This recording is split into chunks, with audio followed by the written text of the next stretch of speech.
Should we spin for a K? And we're going to need all the help. We've got a couple of spin agains, otherwise everything is up there twice. We're going to Kenya. Kenya. Excellent. Right, if you are Kenyan or know Kenyan cuisine very well, let us know down below. What dish should we be looking to recreate?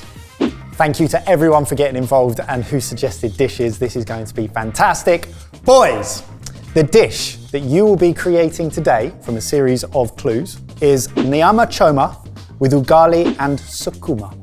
Excellent. We're going to need a little bit more. So we're going to start with the sukuma. So for you at home, this is what this dish is supposed to look like. They don't need to know, we need to know. Okay, do you reckon it involves? Skewering meat. Let me give you a little bit of a clue. So sukuma is made to stretch ingredients throughout the week by bolstering the main meal whilst being cheap and easy to make. East Africa's greater access to African indigenous vegetables has made this dish so widespread that these ingredients make up a lot of the daily food in rural Kenya. They're also durable under the region's changing environmental conditions. Should we start with onion and garlic? Thinking onion. Thinking onion. Your first instruction is saute your base ingredients. You've made an executive decision to dice that onion. Yeah, to stretch it out across the week. A little bit smaller stretches it further, right? As opposed to cooking it in quarters. So what made you go with the greens and the ingredients that you've selected so far? What if this is about stretching ingredients out across the week and making the most of things? Greens are such a great way of bulking dishes out. So far instructions, the base, onion, garlic, once it's sweated, maybe some spices. Shall I stretch our beef? Stretch your meat, Ebbers. It's one of the first recipes for a long time in this series where we've also not been given a pressure cooker. So I'm guessing if we cut this up nice and small, it'll cook quickly and will stretch a long way. Now Jay, I don't want to be a Barry/sous chef, but one thing I've learned about cooking onions at this stage is that you should probably put a pinch of salt in to speed up the cooking process and to make them sweeter. I could do that if you wanted, Michael. What you've got to realise, Mike, is that you learnt that from Kush in a how to season food masterclass, and Jamie wasn't in that video, so he didn't watch it. Yeah, cheers mate. Thanks for your support. I see you enough. No humongous curveballs so far, and I have to say, boys, you're on the right track. Excellent. What do you reckon, Jay? Yes or no to our spices? What spices have we been given? We've been given chilli, smoked paprika, and cumin. What's your gut tell you? Do they all go together? Depends on where in the world we're cooking from. Yeah, I mean, Well, Kenya. they do all go together in the right quantities. Our next step is to add your spices. Okay. And there's one other ingredient that is also added at the same time into your base. Stock cube. We've been given a stock cube. Stock cube. Not a stock cube. Is it the maize? Or is it the fresh tomato? It might be the tomato, Ebbers. And what I would say is with that volume of greens and meat, this is a dish with tomato, not a tomato-based dish. Absolutely, yep. Yes. It's not kind of like tomato sauce levels, but there's some in here. Right, so what spices do we want to commit to then? They were stacked on top of each other. So I'd say all three, and I would say more of the cumin. Why is that, Ebbers? Because it's an earthy spice that is relatively difficult to overdo. It's a delicious spice, especially when it cooks out. You can add it sort of relatively raw into things, but also it cooks out and gives a wonderful base level.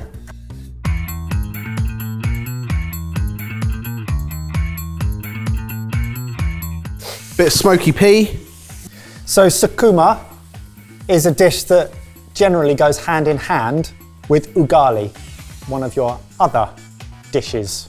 I think we've had ugali before, right? Or a similar thing somewhere, somehow. I think if I told you what's written in brackets alongside this word, it would give it away. Is it your fufu?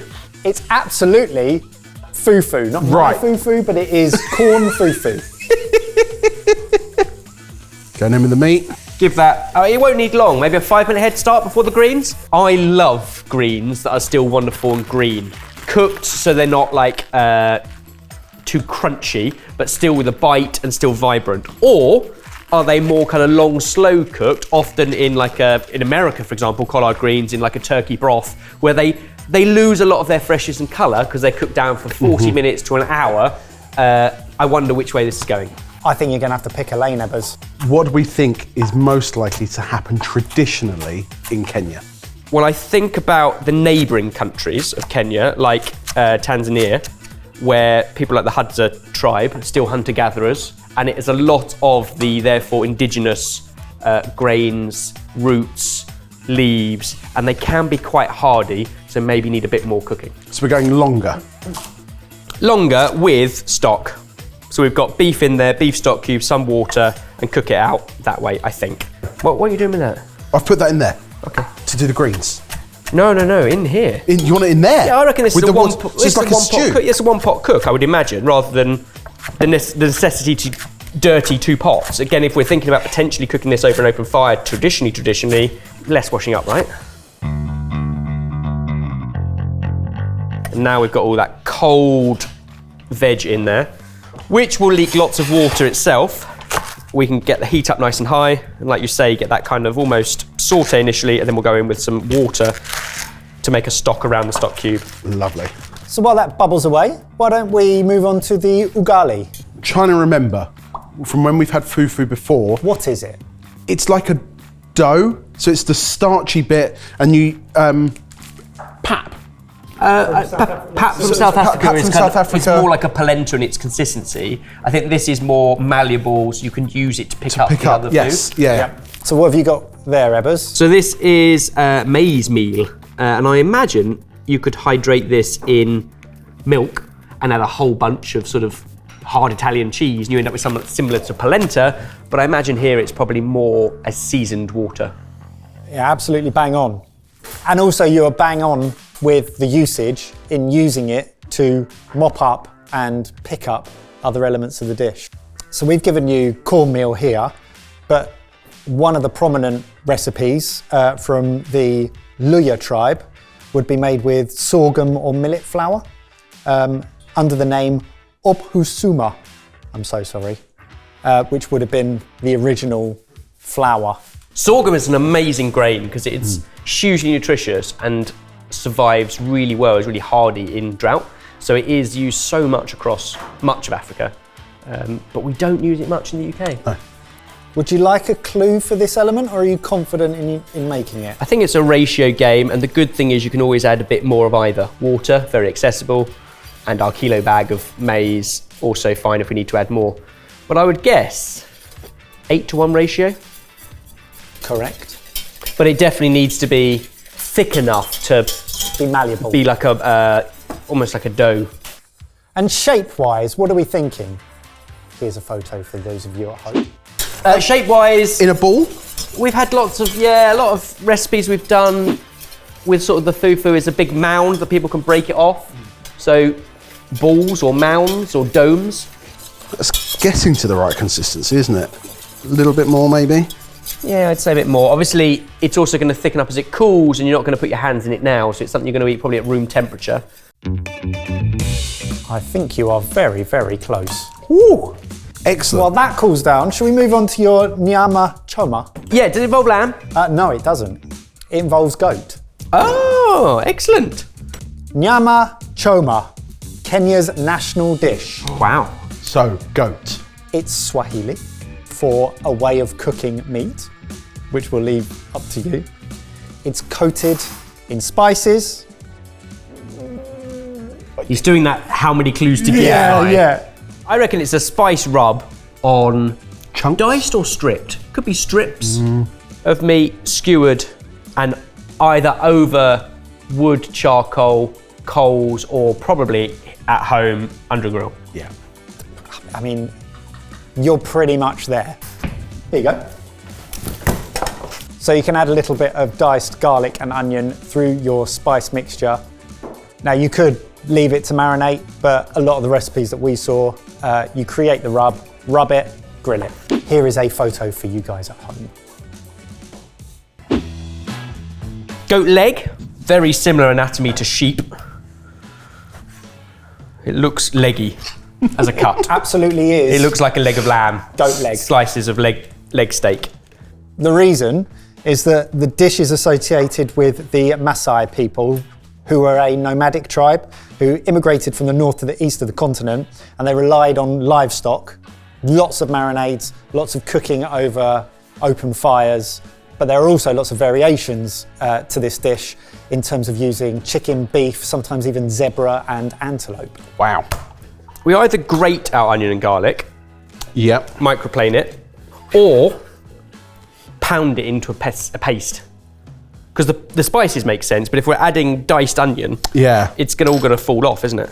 So we want to paste it. So it's either grate it or blend it. And would you add a pinch of salt into this at the same time? Because we've got a lovely salty pestle and mortar from a previous thinking the gadget exact video same you could thing. use. Yeah, let's do that. I'm pretty sure this is how it was always intended.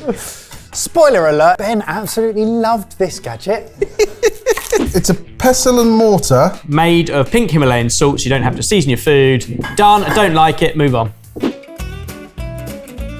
So for the recipes we found who do use a slower marinade, often they'd also use things like hot pepper, lemon juice to break down the meat. But for this instance, you're just going to essentially create a paste, baste, and then cook. And what's particularly lovely, and I think is really being amplified here, is that the cooking of this dish would bring communities together and they'd hang out and have lots of fun whilst prepping all the ingredients together. Food was the social glue.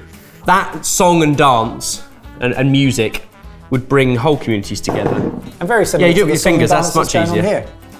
What are you doing? Well, the problem is, Eb, is as soon as you bang that in there, the onion goes out. He's going to tell you it doesn't work. This is ridiculous. Oh, broken it, sorry. Well, the good news is the onion's everywhere. And obviously the thing we know about salt is that, it draws out all the moisture. Yes. So it's actually easier to make a paste out of with the addition of some salt. Well, we got there in the end, guys. Yeah, no thanks to you and your silly gadget. I suggested it. You could have said no. So you've added a pinch of salt. I'd leave it at that because there's quite an interesting thing that you're going to do later on that's also going to involve salt. Throw the meat in, Jay. And I think get your hands in and just get it all All up and in there. up and in there. Add a little bit of goat stock. I don't believe you. So what's your thoughts when it comes to grilling this? I know it'll be very different from how this is done traditionally. Well, it's lamb leg, so you can get away with lamb leg if you were to sear in a pan. You can still serve it like a medium rare, or it's a really good one for a long slow cook, so it could go either way. So your final instruction is then to cook. You're choosing to use the grill. Traditionally, it'll be over an open fire. Occasionally basting. Oh. What are we basting with? None of the ingredients over there. Butter, No. like a ghee, like a goat fat ghee. I told you to hold back on the salt for the spice blend. Yeah, You're going to baste this with salt water. interesting. I have never heard of that. And I guess it keeps it tender, stops it drying out too much, but also you get the seasoning as well.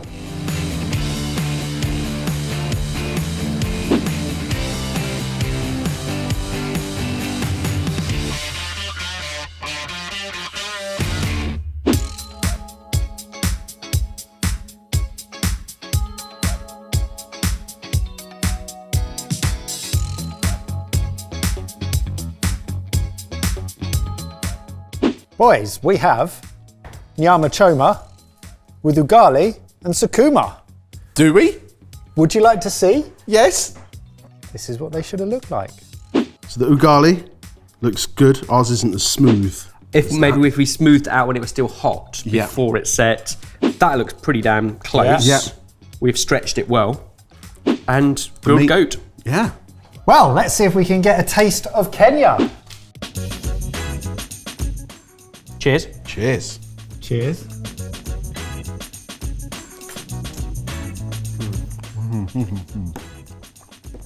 That is so wholesome. Meat's absolutely delicious. It tastes Well seasoned. That brushing with or basting Yeah. with the salt water Yeah. I've never seen before, but it makes perfect sense. The greens are really, really good as well. There's a lovely little bit of spice in there, but it's more flavour than it is heat. And the texture Oh yeah. of that kind of works. It's a little bit sticky and tacky maybe, but you get a similar result. I think you did spectacularly well, boys. I mean, it tastes fantastic. Interesting, a dish like that, we should all be celebrating more now. Because again, it's so affordable. It's bulking out a little bit of meat to give it a little bit of flavour. Otherwise, an awful lot of good greens. And it's super tasty. I like how the meat flavour from the stock and from the bit of beef, and the fact that you reduce that water down, sort of coats it and makes it taste far more sort of umami, far more meaty than just a pile of greens. You get a really lovely balance for the vegetable flavours, but also that meatiness running all the way through it. And the thing that we're missing that I think would make it extra special is that lick of smoke and char as it would have been cooked. Possibly slower than we did under an intense grill, but absolutely delicious. Well, thank you so much for those of you who contributed ideas for these dishes. How close did the boys get? Let us know in the comments below. But feels like it's time to spin the wheel for L. Lovely. Ooh. Oh, there's some great countries on here. Some really interesting ones that we've never done before on the channel. Where are we going? We're going to Luxembourg. Now, we've all been there. We went there on a school trip. Yeah. But what's the food? We went to a chocolate factory. Comment down below. We're going to need your steer.